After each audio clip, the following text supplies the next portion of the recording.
Hello everyone, and welcome to our training today on age-appropriate activities in early education and after-school programs. My name is Tim, otherwise known as Tim the Trainer, and I am very happy that you are joining me today.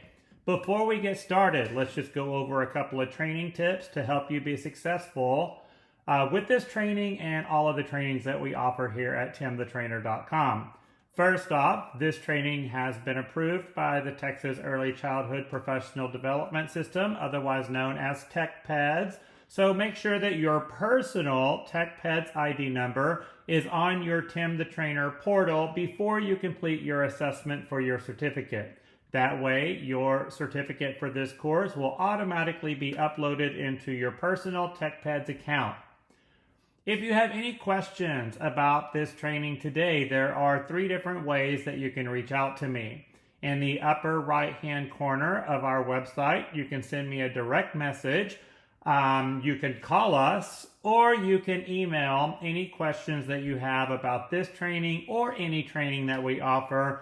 Or if you need more information beyond the scope of the training material, and we can respond to you in a timely manner and get that information to you. Make sure that you take notes about the information today. Follow up with your leadership team at your particular program with any questions about your individual schools, policies, or processes. And last thing, remember that per the child care minimum standards, trainings must be completed in a reasonable amount of time, meaning the total number of clock hours of training that one person completes in a single day cannot exceed the total number of hours worked in that day. Definitely, the total number of clock hours completed in a single day cannot exceed the number of waking hours that there are in a day. Otherwise, that is not reasonable. We always want to make sure that you are in compliance with the child care minimum standards, child care regulations, Texas Rising Star, and Texas Workforce Commission, all of those regulatory agencies that watch everything that we do. We have 3 objectives for this course today. Objective number 1 is so that you can understand age-appropriate materials and equipment for each age group. We're going to talk about some techniques to plan and initiate activities based on the developmental stages of children. And we're going to talk a lot about the power of play and how the power of play is so important for the development of children, and using play in addition to age-appropriate equipment to create positive outcomes. So before we get into age-appropriate activities and equipment, I first want to highlight developmental aspects of development. You're going to associate what we're about to talk about right here as we go through this course on age-appropriate activities and equipment. I want you to see how all of these align. Everything is intentional, and there is very specific reasons why we are required to have particular activities and particular equipment in your program. It is to support the child's physical development, emotional development, social development, cognitive development. So first thing we have here is eye to hand coordination and motor skills. All right. Whenever a child is looking at what they're doing, they're moving their hands. And motor skill is about the movement of both large and small muscles. So you're going to hear me talk a lot about stacking toys, shaping and sorting, activity that's linking to gym or playground equipment. Lots of pounding toys. And I know pounding toys, sometimes teachers get frustrated by that. When a child is pounding on something, that's actually developmental success that they're working on. It's cause and effect, right? So again, very intentional. Lacing toys, pulling toys, all of this is related to the development of eye-hand coordination and motor skills.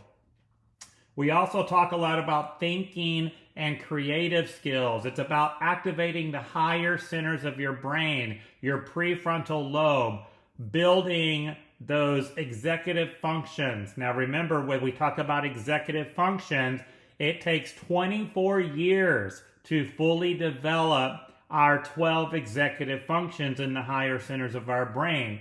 So if you're working with, a group of 3-year-olds, don't expect them to be perfect because they still have 21 years of development to go, right? But we do want to layer in age-appropriate thinking and creative skills. Legos, building blocks, art materials, Play-Doh, gears, puppets, dress-up clothing or props. All of this is going to help them with their thinking and creative functions.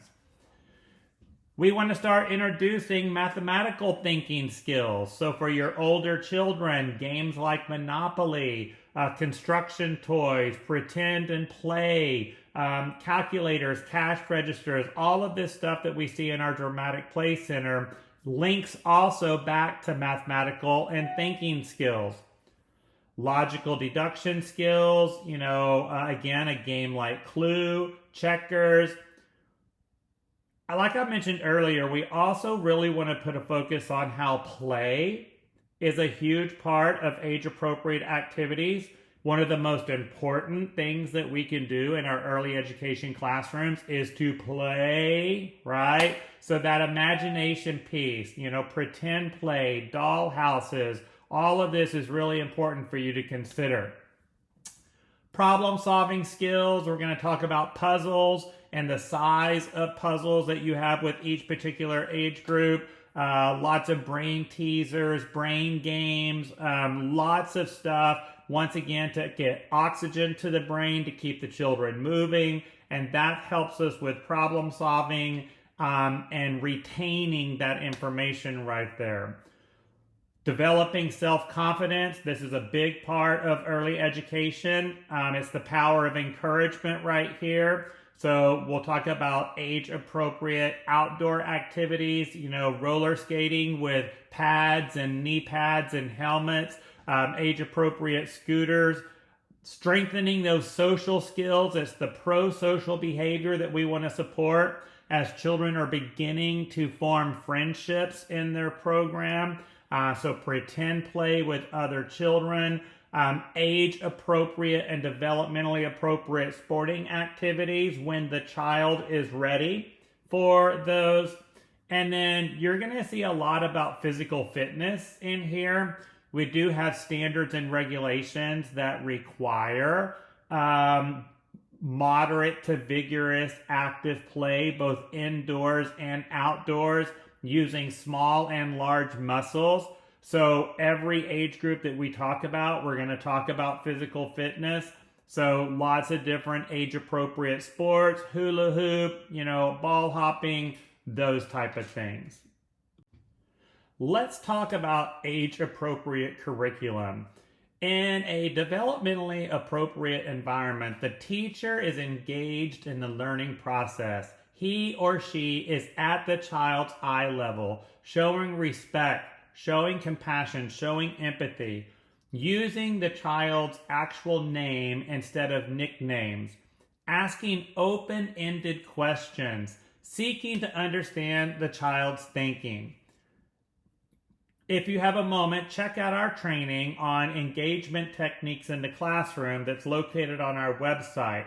We do have a full training that is specifically focused on engagement techniques, and that's really going to help you take these age-appropriate activities, equipment, and curriculum and align it with your engagement techniques. The teacher is with the child. You are present, right? So not just physically present in the classroom, but mentally and emotionally present for that child. As ideas develop, and projects take shape, discovery unfolds, and the child needs their secure, healthy attachment figure to create that unity, to create that encouragement along the entire process right there. We're going to talk about learning centers. Children have blocks of time in learning centers, time to experiment, to make mistakes. Mistakes are opportunities to learn. They're opportunities for growth. And children need to know that they are still loved even whenever they make a mistake. This gives them the opportunity to readjust and practice doing it a different way. We got to encourage them to, finish a project to their satisfaction. Again, when we talk about executive functions, it's task completion that we're going for right here. And the ability to take a bird's eye view of their completed work and see things from, up here, right? That's what's called metacognition. And again, we want to support that during the child's development.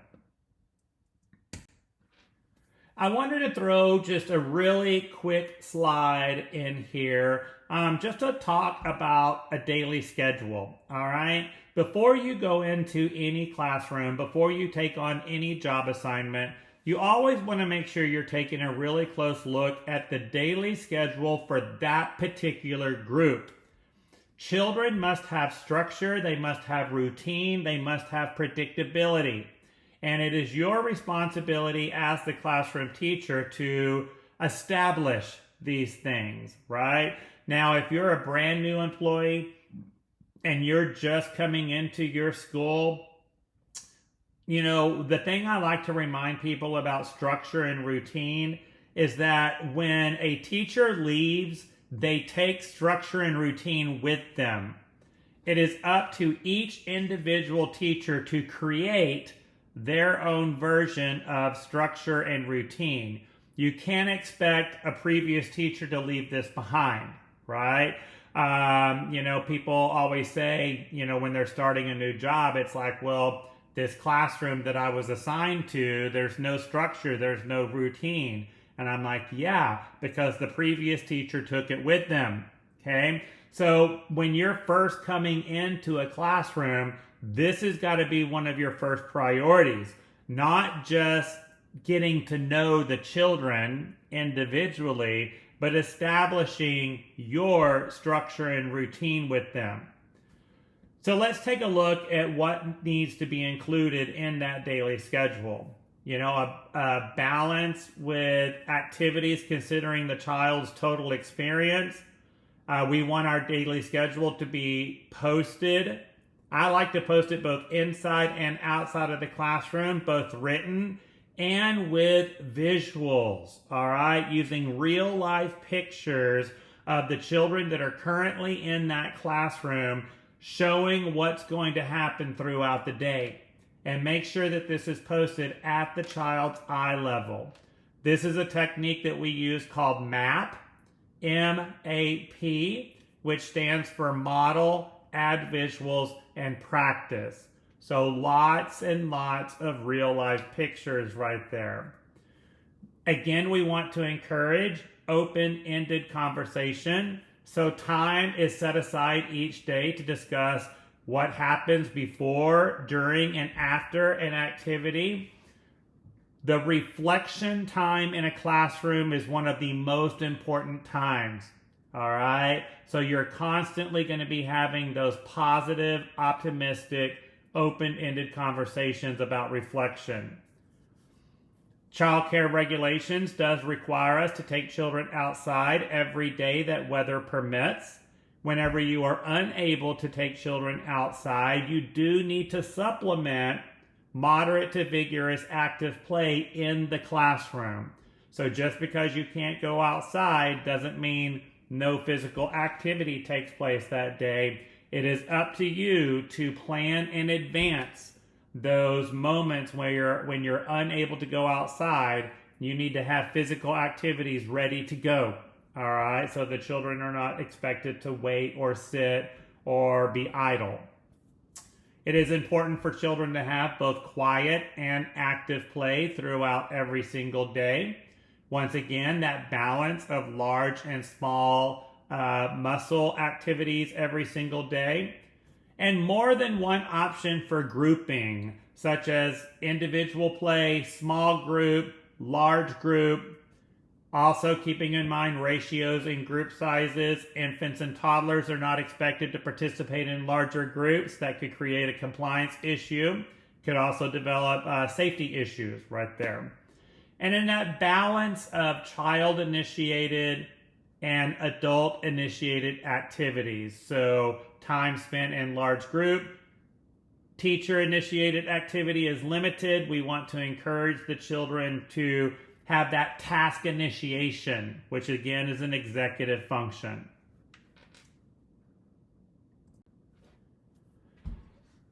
So to get started, we'll do a quick overview of age-appropriate materials for each of the different classrooms, and then we'll go into some sample age-appropriate activities and equipment, tie it into play for each of the different groups. So what you're seeing here on the screen, age-appropriate materials for infants. Developmentally appropriate materials and equipment for an infant, which is defined as birth through 17 months, would include simple, lightweight, open-ended, easily washable toys such as containers, balls, pop beads, and nesting cups. Rattles, squeak toys, and action-reaction toys. We talk a lot in engagement techniques. We talk a lot in development about what's called serve and return. It's a conversation between the adult and the child. But for an infant, the action-reaction toys is their first opportunity to experience serve and return. And then they will eventually start serving and returning with the adult. Cuddle toys to create that felt sense of safety. Toys to mouth, such as teethers and rings. Make sure that you have your disinfectant buckets available. Once a child is done, putting toys in their mouth that are not choking hazards, then the teacher is going to put that in the disinfecting bucket before it is played with by another child. But it is developmentally appropriate for children to put items in their mouth. It's actually the first way children learn to explore. Just make sure, again, it is not a choking hazard and it's safe to be placed in the mouth, but don't get discouraged by that. The most fascinating object to an infant is the human face. So we want lots and lots of real life pictures of people, of objects, of environments, the world around a child. The younger the child, the bigger the picture. So when we talk about pictures of real objects, for an infant room, it should be a minimum of an 8x10 size picture. That's what they can see, that's what they can focus on. But if it's too small, the child is not going to be able to make that out. We want a crawling area with sturdy, stable furniture to encourage children pulling themselves up. All right. We don't want that furniture or equipment to tip over on a child. What you're going to see over these next few slides now is coming straight from the Child Care Minimum Standards. So these are items that you must have in your early education classrooms. Kind of take these lists right here and, it's kind of like your equipment or your supply list. You can take this back to your classroom and make sure that you've got everything in your room that you're required to have. I also like this because it shows the intention, all right? There is a reason, there is a purpose why we have all of the equipment that we have in our classrooms, all right? What I like to do in some of the trainings that I do out there is we turn this into a scavenger hunt, and I'll give, participants this list, and they go out and they find all of these items that we're about to go through on these slides. So first thing we have right here is daily activities for infants must include the following. Infants must have the opportunity for outdoor play when weather is permitting.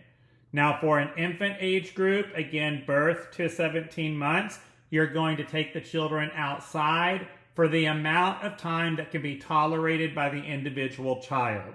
Okay, so there is no specific set time frame for infants to go outside. It's how much the child can tolerate. All right. We want multiple opportunities for infants to explore outside of the crib. Okay. And then if they are in a crib or a restrictive device, they cannot be in a restrictive device for more than 15 minutes unless the infant is eating or being transported. We want those opportunities to explore to be outside of the crib. Your infants must have the opportunity for physical activity, including supervised tummy time, reaching, grasping, pulling up, creeping, and then of course crawling. And we want this in a safe, clean, uncluttered area. As the children become mobile and they're moving around the classroom, we don't want there to be obstacles or risk that may be in the way right there. Once again, I'm going to encourage you to check out that training on our website on engagement techniques.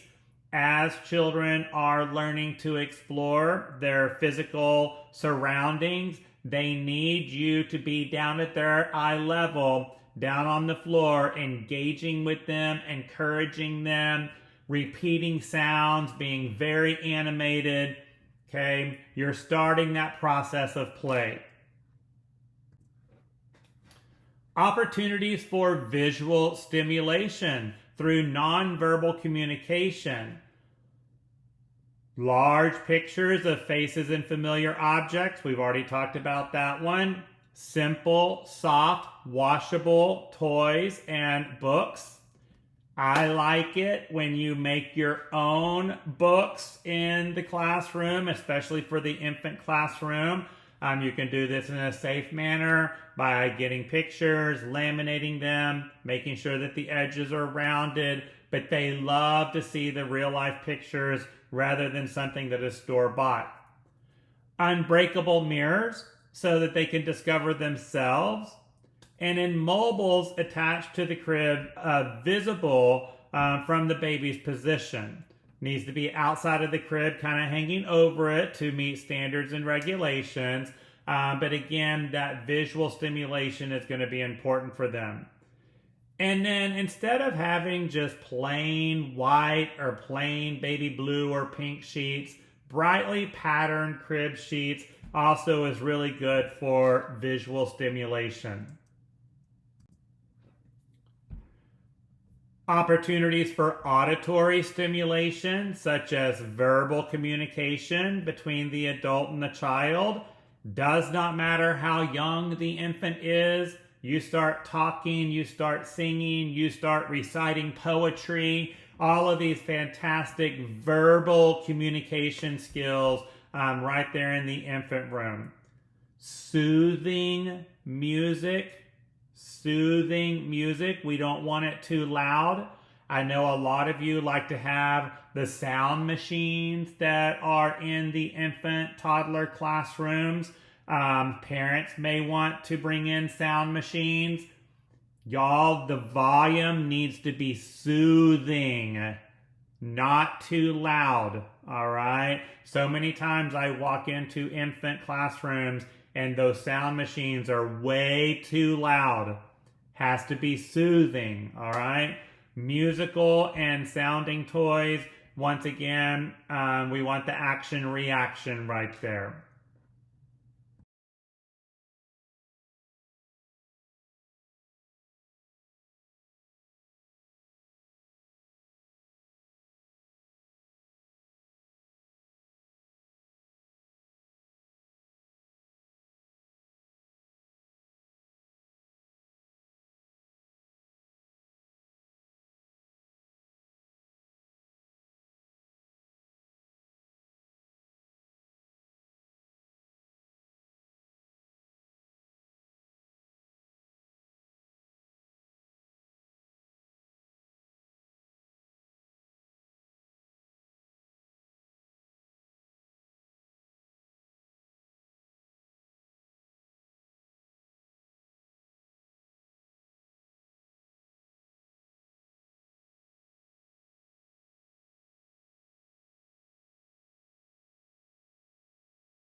Opportunities for small muscle development. Your small muscles, your fingers, your toes, your eyes, your ears. These are all examples of small muscles. So busy boxes, rattles, teethers, grasping toys, shaking or squeezing toys, and then cloth toys are all age appropriate in an infant environment.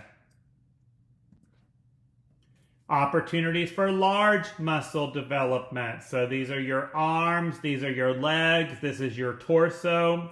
So we've got blankets or quilts for supervised tummy time, cribs and play gyms, if that is something that you have in your program, a variety of lightweight balls that you can roll and encourage the children to crawl or creep or scoot towards them.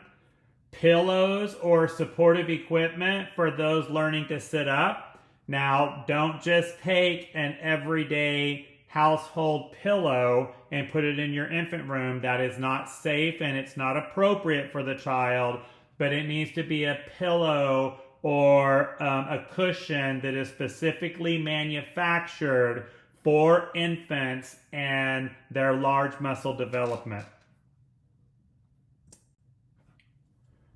Moving on, we'll talk about our toddler age group now. Toddlers are defined as children 18 months through 35 months. So this would be appropriate for your toddler classrooms, your 2-year-old classroom, whatever you choose to call it in your environment. So a little summary of developmentally appropriate materials and equipment for those toddlers. Push and pull toys. They are up mobile now. They are on their feet and they're ready to move. All right. We want to encourage and reinforce that movement.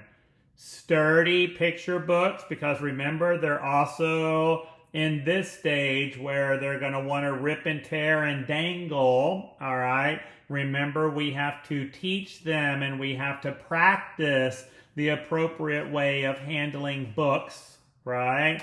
So lots of practice is going to be needed for this age group. So we want those sturdy picture books.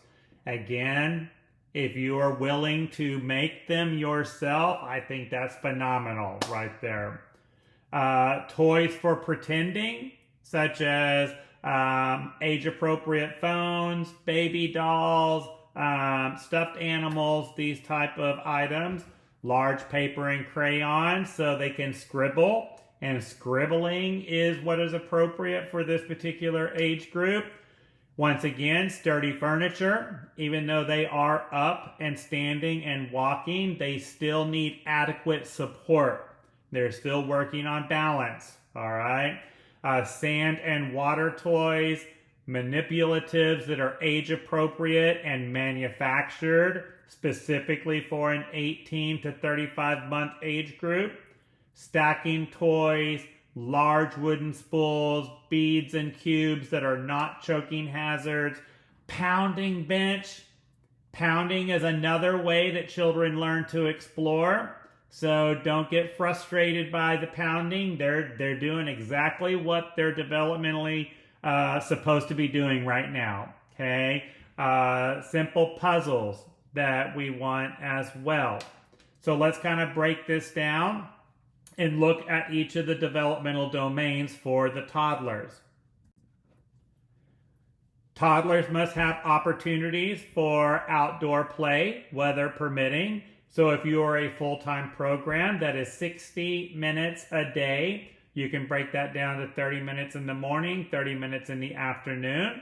And your program gets to determine what is weather permitting based on your climate, based on shade, based on lots of environmental factors. Refer to your handbooks and policies on what your program defines as weather permitting. Opportunities for thinking and sensory development. So examples of age-appropriate equipment and activities would include shape or item sorting toys. So we want to start encouraging sorting and shaping. This is creating patterns in sequences which is really, really tied to the development of the brain and our executive functions. We've talked about children must have predictability. When there is an absence of predictability, the child will fill in the missing piece with what they know, all right, which is typically going to come out and be perceived as behavior. So that's why pattern, sequencing, shaping, sorting toys is really, really important for the development of the child. Stacking and nesting, once again, we're looking at cause and effect, action and reaction. For a toddler, a puzzle should have less than 6 pieces. Again, they are not choking hazards. They usually have the pegs right here. Simple, non-complex puzzle for these age groups. Washable board book, washable blocks, and snapping and taking apart toys. We're starting to introduce self-help skills right here. So the snapping and taking apart toys are going to be helpful. Opportunities, once again, for small muscle development. Age-appropriate equipment and activities would be large-size crayons and or markers, whichever is preferred by your program. A variety of paper and art materials. Once again, always keeping in mind choking hazards. You don't want anything in that toddler classroom, such as cotton balls, pipe cleaners, small beads. These are all choking hazards. So be aware of that. Appropriately sized table for easel for art. So tables and art easels. Once again, these are manufactured for the toddler age group, 18 to 35 months. Large paint brushes, they are still developing those small muscles. They've got to learn how to appropriately hold these items. Non-toxic Play-Doh. I prefer homemade. If you've got that recipe, you can Google it on the internet, find it. That's the best. I just like the way it smells. Large size washable toy transportation vehicles, toy animals, toy people. Really encouraging that exploration of others. We're creating empathy. We're creating compassion with these types of play. Opportunities for the large muscle development. Some examples of age-appropriate equipment and activities for large muscle development include low climbing structures. Now, climbing is another way that children learn how to explore. Children will climb. Whether you want it or not, it's going to happen. So it is best that you provide them age-appropriate and safe material for them to climb on, all right? If you don't provide them the equipment to have appropriate climbing, they will find their own way to climb, okay? Keep that in mind.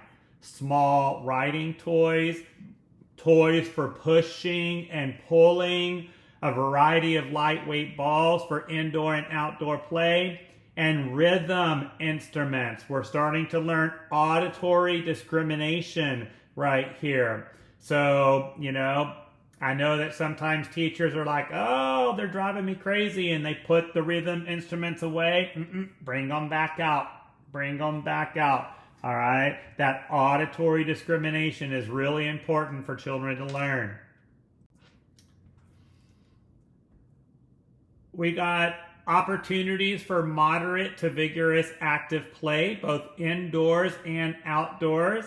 So some age-appropriate equipment and activities would include music, again, at an appropriate tone. Lots of singing, y'all. Lots of singing. If you're a toddler teacher, you should just pretend like you're in a Disney movie or you're on an episode of Glee and you just break out into song, right? Throughout the day. Children prefer to hear their caregiver's voice instead of a recording. Simple games and dramatic or imaginary play that encourages music. So dancing, running, climbing, stretching, walking, marching. All right, all of these are appropriate right here. Opportunities for language development. Their vocabulary is kicking online and they are picking up and learning lots of new words, right?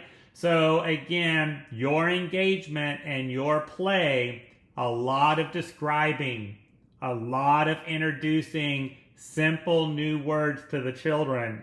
So we want washable soft animals, lots of puppets in here, simple picture books, and once again, real life pictures of familiar items, familiar places that the children can look at. Model, add visuals, and practice. Model, add visuals, and practice. Daily opportunities for social and emotional development.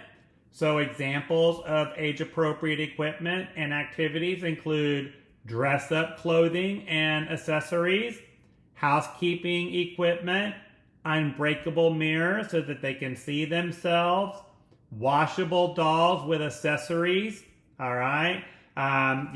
Make sure the dolls, we like it when the dolls have clothing on, but be ready because they're going to take the clothing off, and then you assist the children with putting the clothing back on. Items for practicing buttons, zippers, lacing, and snapping. Again, we're encouraging those self-help skills. Basket, cups, and tote bags for carrying and toting. No plastic bags. We don't want any suffocation. All right. So fabric tote bags. This is to support and encourage dump and fill. And yes, you heard me correctly. I did just say to encourage dump and fill. Y'all, I know that so many times toddler teachers get like really frustrated with this right here, but dumping and filling is developmentally appropriate, okay? You can either encourage it and support it or get really frustrated by it. The choice is yours. It's going to happen no matter what, but it is a really, really big developmental skill.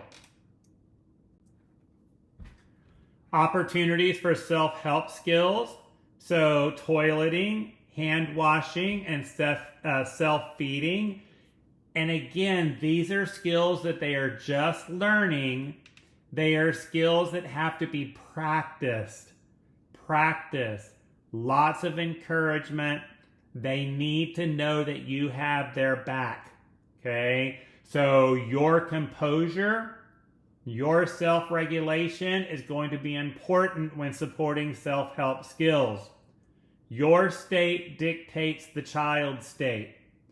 So toileting, hand washing, self-feeding needs to be done in a relaxed and accepting manner. Let's talk about age-appropriate materials for preschoolers. So we're talking about your 3-year-olds, your 4-year-olds, your 5-year-olds that have not started public school or charter school yet. That's the age groups that are covered in the preschool category. Now, I did kind of break the slides down just a little bit. This slide right here is specifically for a 3-year-old age group. So again, lots of climbing and balancing for these guys. Now, if someone is climbing, remember the laws of gravity. What goes up must eventually come down. So when you do have a child that is climbing or anywhere above the ground or floor, you always need to be close distance to be able to support that child and keep them safe.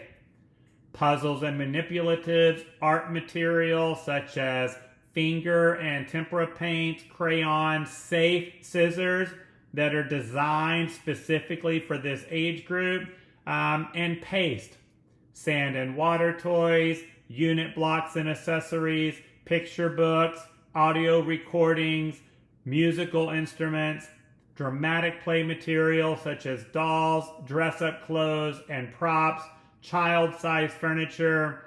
And again, the puppets, y'all. I put puppets in here over and over again because where did they go? It's like all the puppets have gone away. We need to bring them back, right? Bring them back. Let's go back to the basics.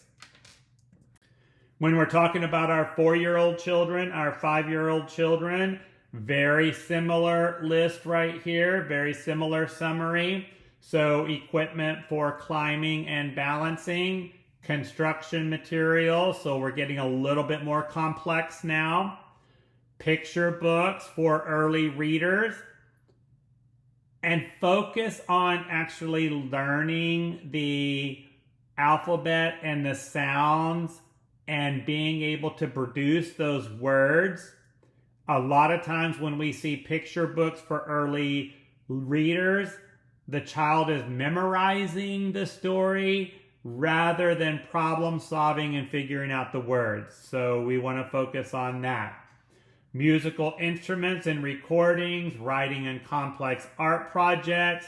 This is where we're going to start introducing long-term art projects. So projects that you don't complete in a single day, but you pick up on in other days. Writing activities right here. Unit blocks and accessories such as figures, signs, cars, environmental objects such as trees, complex puzzles, and manipulative toys. We want to start introducing counting and sorting. If your facility allows it, age-appropriate computer software. Now, you may be in a program that does not allow computer or screen time, so check on this. But if it is something that you start introducing, cannot be more than 1 hour per day per child. Okay, that is in compliance with the child care minimum standards.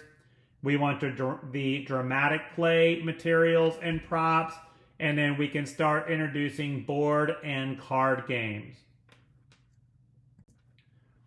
Let's break this down and take a look at what is required by the child care minimum standards for your pre-kindergarten age children.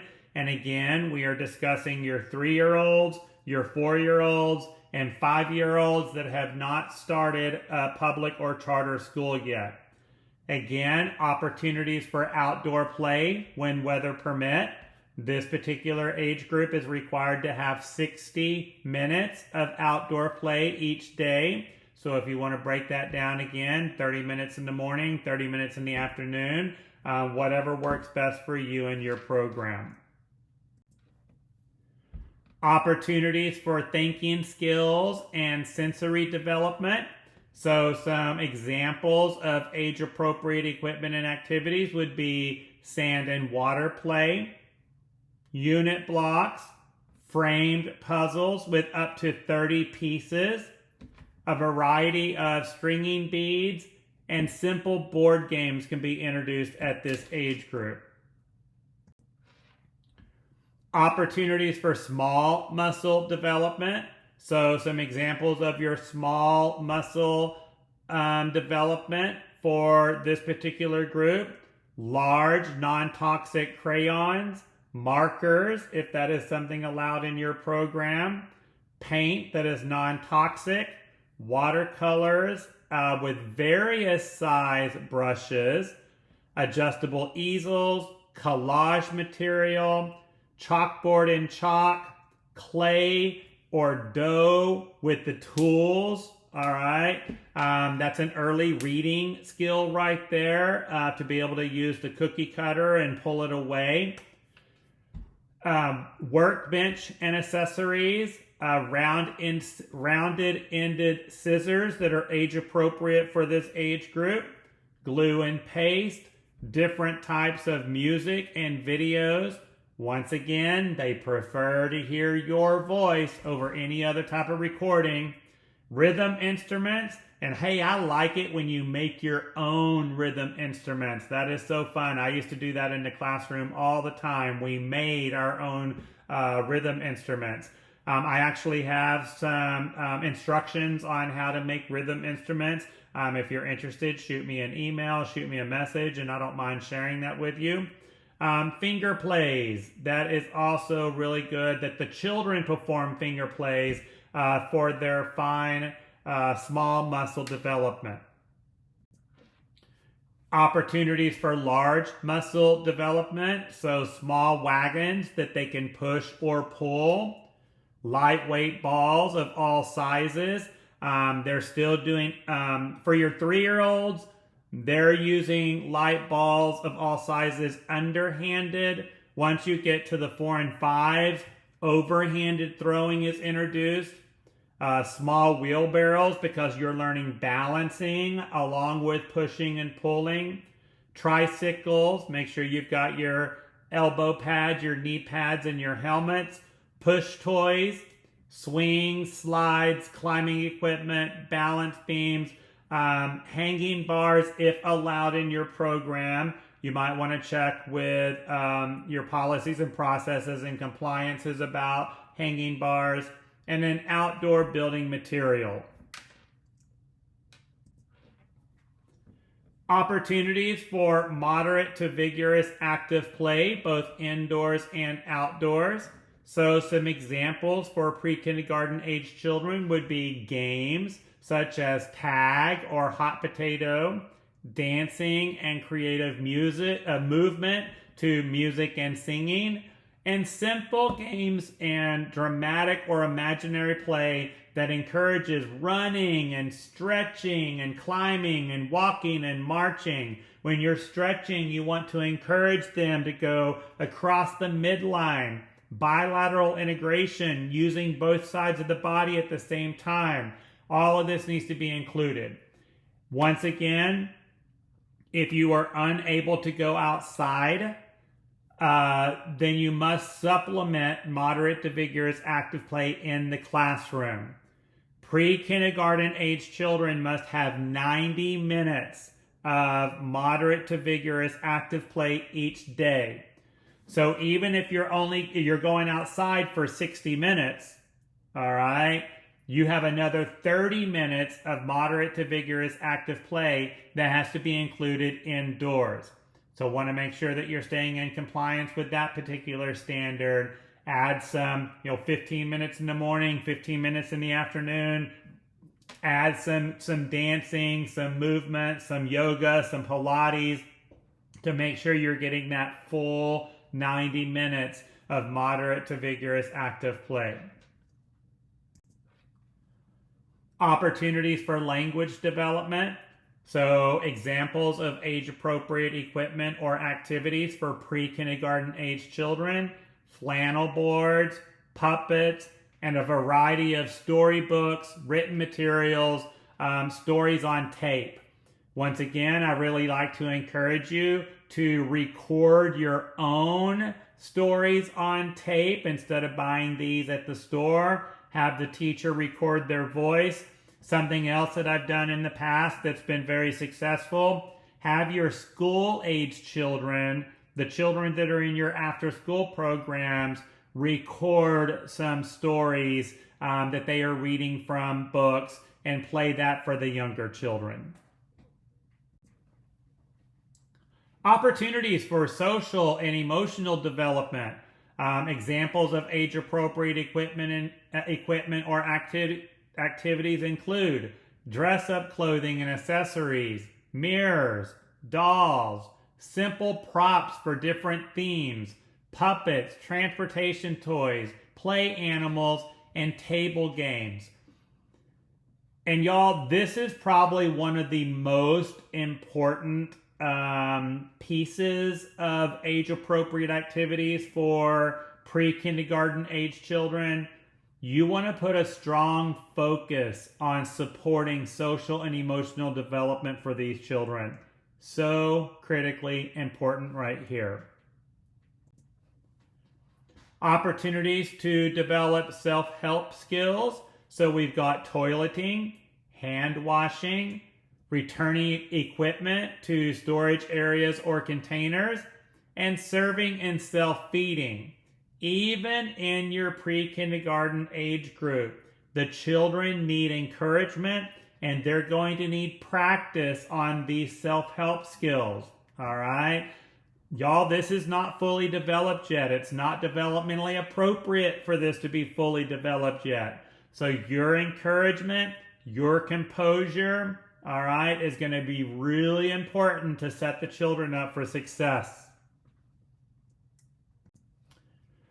And then we're moving on to age-appropriate materials for school-age children. So these are your 5-year-olds that are attending public or private charter schools, all the way up into the age of 12 or 13, depending on your center's particular license. Even though your program may not serve school-age children, please still pay attention to this, because it may help you if you're working with those 3 and 4-year-olds not to exceed what is age appropriate for those age groups. So if you find yourself in a 3 or 4-year-old classroom and you're trying to meet the expectations for school-age children, you're pushing too hard and we need to back up a little bit. All right? So kind of think of this as like a limit, a boundary. Don't go past this line right here. All right? We don't want to push the development in a way that is not age appropriate. So a summary of age appropriate materials for school age children: materials for organized games, woodworking material, unit blocks and accessories, musical instruments, computer software that is age appropriate. Again, can't go over 1 hour a day per child.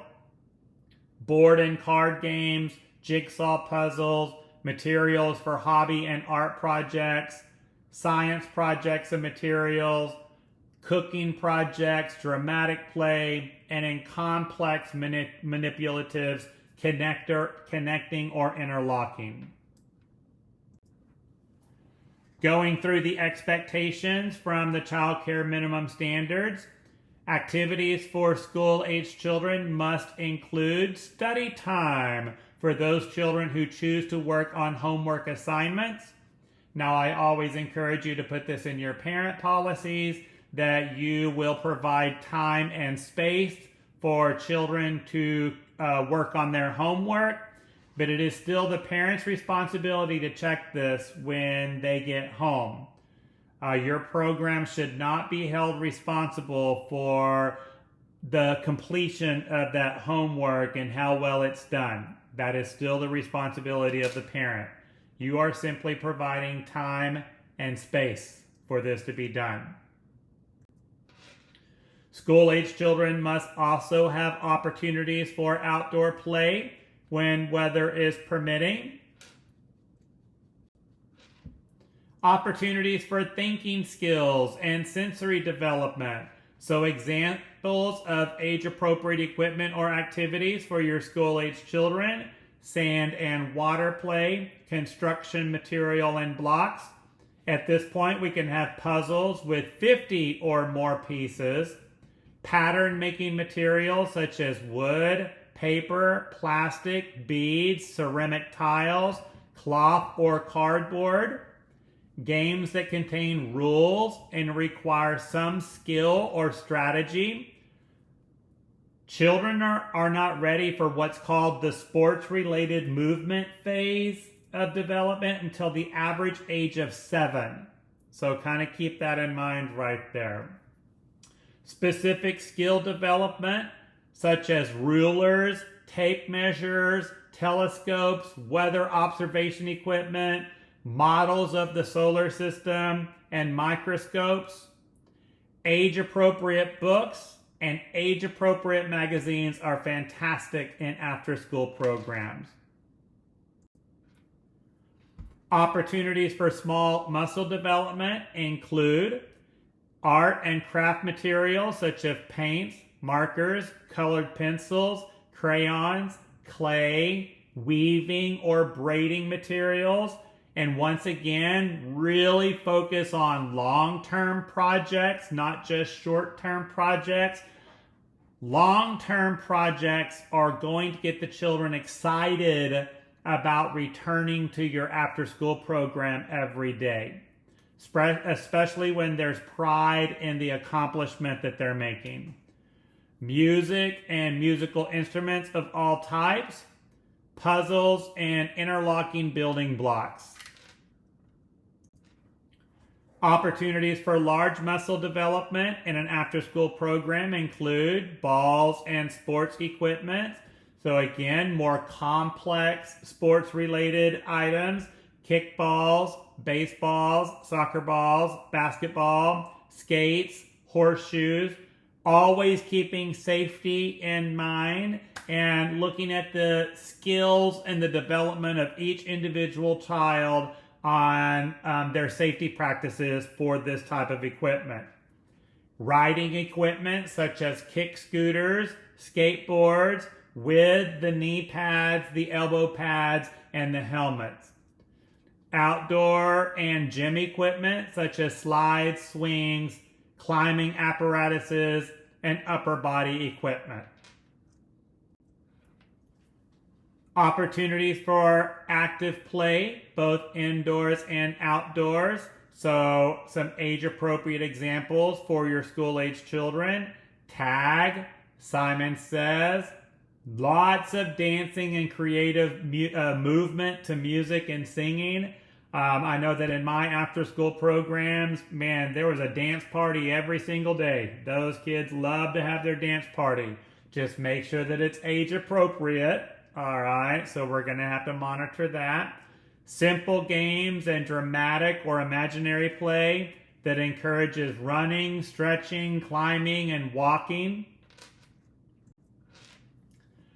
Opportunities for social and emotional development, such as dolls with realistic and detailed accessories, role-playing material, including real equipment for library, hospital, post office, costumes, makeup, and disguise material. Let their imagination flow right here. Puppets and puppet show equipment, transportation toys such as small vehicles and models, play and art materials, natural materials, and human and animal figurines. All of this is age appropriate for your school age program. Now hang on, you're not done. Don't go anywhere. Okay, you've got a homework assignment now. All right, before you are done with this training, you're going to go and you're going to do a scavenger hunt in your classroom. Okay, you're going to go back and check to make sure that you have all of the age appropriate equipment and materials needed to promote activities in your program. All right, so this is going to take you a little bit of time to be able to do this. So make sure that you're going in and doing that assessment of your program before you start to complete your assessment. There are a few other trainings that I'm going to strongly recommend that you look into that go hand in hand with this particular training. I want you to look at the video that I have on the power of play. That's going to be very supportive to age-appropriate equipment and materials. I also have a training on supporting physical development in early education and after-school programs. You can check that out on what is age-appropriate physical activities for each of the different age group. And then, of course, the engagement techniques that I had mentioned earlier in this training. Make sure that you're checking that out as well. Once again, if you have any questions about the material that was discussed in this training, or if you need more information beyond the scope of the training material, you can reach out to me either on our website in the upper right-hand corner, click on message, or you can call or you can email. We are here for you. Let us know how we can support you. And good luck, well wishes, and I will see you again very soon for another training. Bye, everyone.